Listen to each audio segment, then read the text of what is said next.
What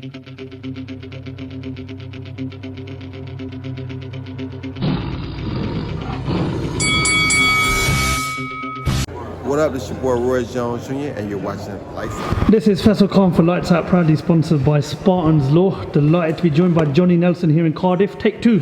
First of all, who's Spartans Law? Tell me about them. Spartans Law is a law firm from the town where I'm from in Luton.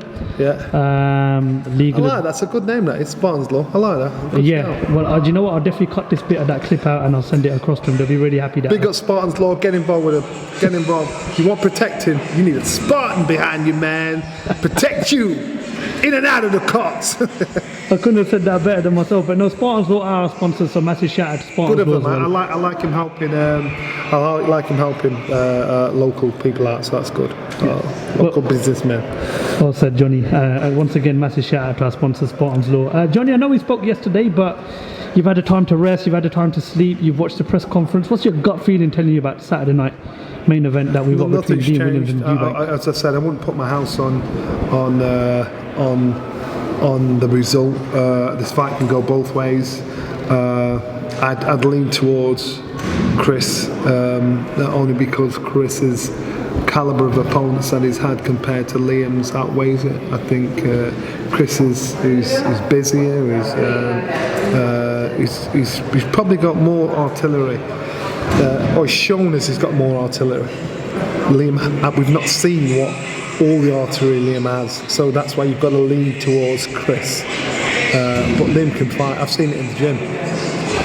He can punch, he can box. So I know what he's been done in the gym. I've just not seen him doing it in public. So you've got to lean towards what you've seen of a fight out in public, and so you'd have to lean towards Chris.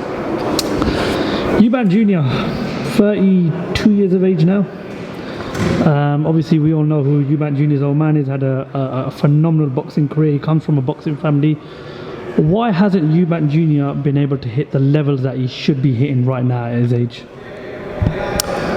He's made ridiculous money. He's and actually it's not about the money for Junior, because he's born with a silver spoon in his mouth and still wants to fight. Still wants to do this game. Still wants to train like a maverick. Still wants to give it his all.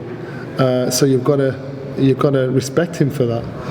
In regards to his successes, he's just fell short a couple of times. He just needed something adding to his game, and what he has done that now with Roy Jones. So maybe that will be the final touch that he needs to get to the heights where he wants to get to.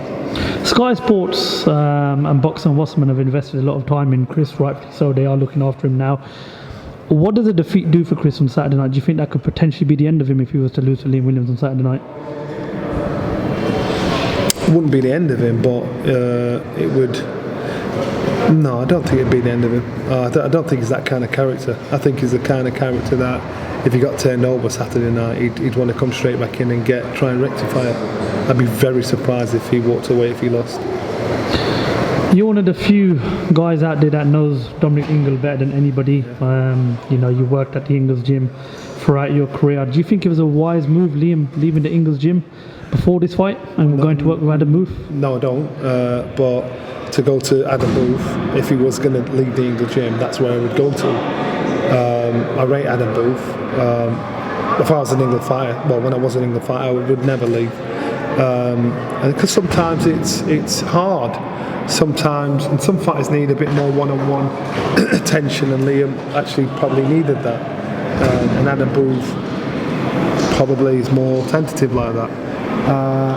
So if Liam left the Ingle gym and went to another type of trainer, and I thought it was a wrong move, I'd say it's a bad movement. But there's not really that much of a drastic difference apart from that one-on-one attention Adam would give to Liam. Styles aren't that too dissimilar. I like Adam's. His mindset. He's a strategist, and he knows what he wants from this fight, and that's what Dominic's like. Dominic's delivery is probably different. Dominic will probably bark at you. Adam will probably talk you in, say, "This is what you're doing. This is where we're working." But the styles are not too dissimilar. Usyk Joshua 2. It's a fight that we're all expecting to happen now that Frank Warren's won the purse bids for Fury versus Whyte. How does Anthony Joshua beat Alexander Usyk, especially going into that fight with a new trainer? Do you think it's wise to take that fight with a new trainer? Do you think he may potentially need a warm-up? Or do you think, go into that fight with a new trainer as your first fight back since the Usyk Well, loss? AJ can't go into the fight with the same ingredients he did as in the last fights, because why would you expect anything different? So you need some knowledge in the corner, some extra knowledge in the corner. So right, this is how you do this. Some extra sauce, some extra pepper, some extra salt. You need that extra to understand. Right, this is what I'm going to do.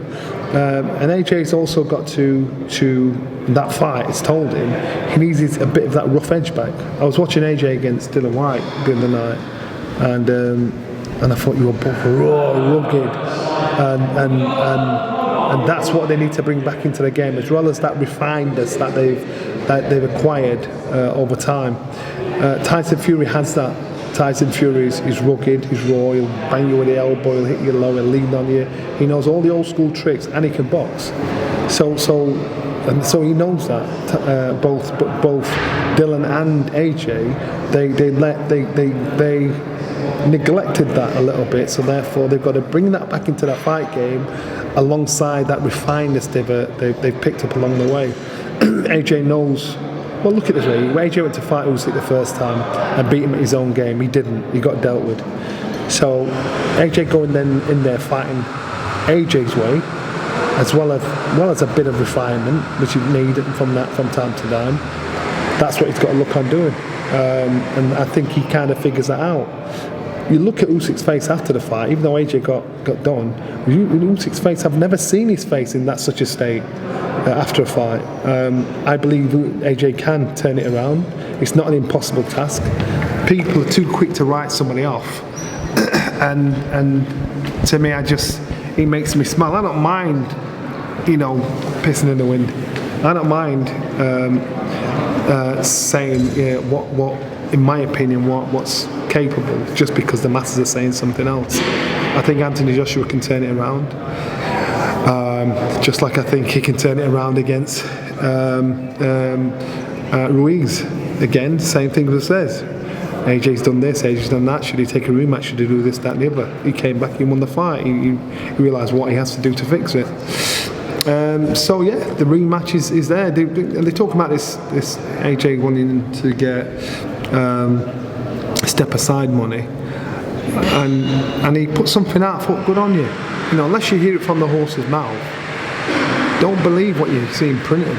Don't believe what the fighter's auntie, brother, mother, best friend, second cousin said. Wait till you hear from the fighter's mouth. And then attribute those statements to the fighter, I saw an article with Frank Warren saying that AJ wanted an extra 5 million, something like that. Sometimes you put yourself in a position where you don't want something, then you think, well, I'll price myself out of it. So say, for instance, these are made-up figures. He said, we'll give you 10 million to step aside. And AJ has no intention of stepping aside. He said, no, give me 15 million. All right, we'll give you 15 million to step aside. No, give me 20 million. Basically, it's never going to happen, you understand? So you're doing that, just so you're playing with people.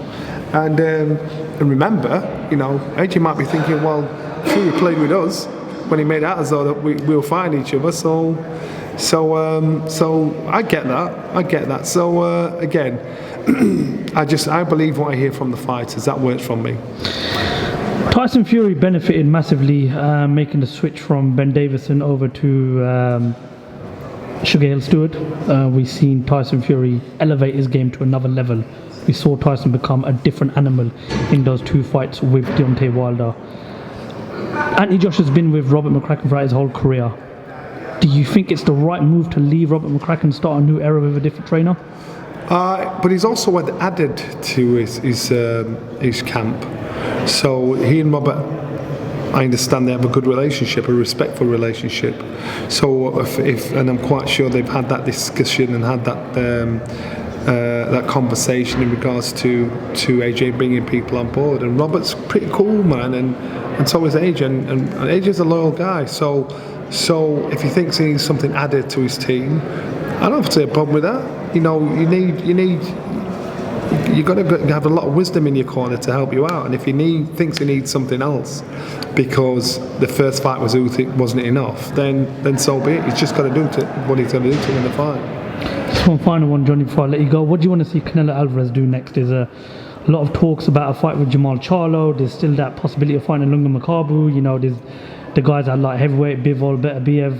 You know, Bivol. That's a fight I'd like to see. I'd like to see the fight against Bivol. I think going to put cruiserweight. I understand McCarthy's fighting about McCarthy, but you know what?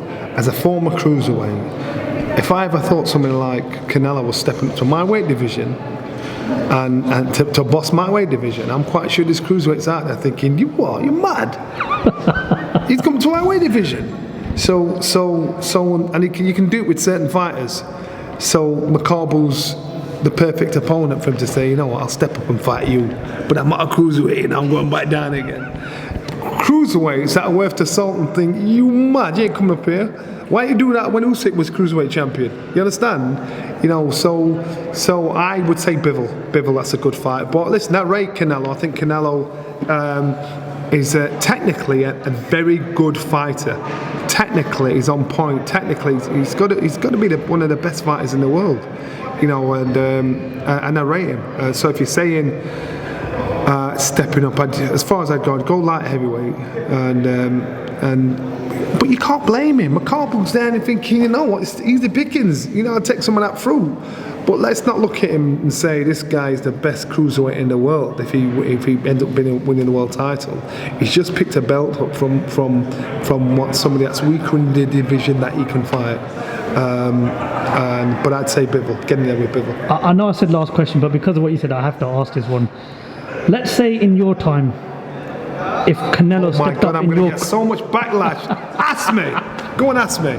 Johnny Nelson in his prime at cruiserweight versus Canelo in his Shut up. prime. How about this one? Shut up. That's any cruiserweight, a top tier cruiserweight, a world champion cruiserweight, a cruiserweight that has been champion, who really believes he's the best cruiserweight in the world, really believes he's the best number one in the world, and Canelo's talking about stepping up to fight at cruiserweight, would look and think, are you mad? Are you foolish? You better stay in your lane, son. You know, but he's in a position where he can step in the cruiserweight lane because there's a softer touch there. You know, ask yourself the question: when Usyk was champion, why didn't you mention Usyk? Because Usyk's actually said, "I'll step back down and fight." He's also said previously that if he was to go up to heavyweight, he'd love to fight Usyk. Canelo said that. Because Canelo's in a position where anything can happen. Because he's very powerful in regards to pulling power, in regards to television and everything. So that could happen. It could happen.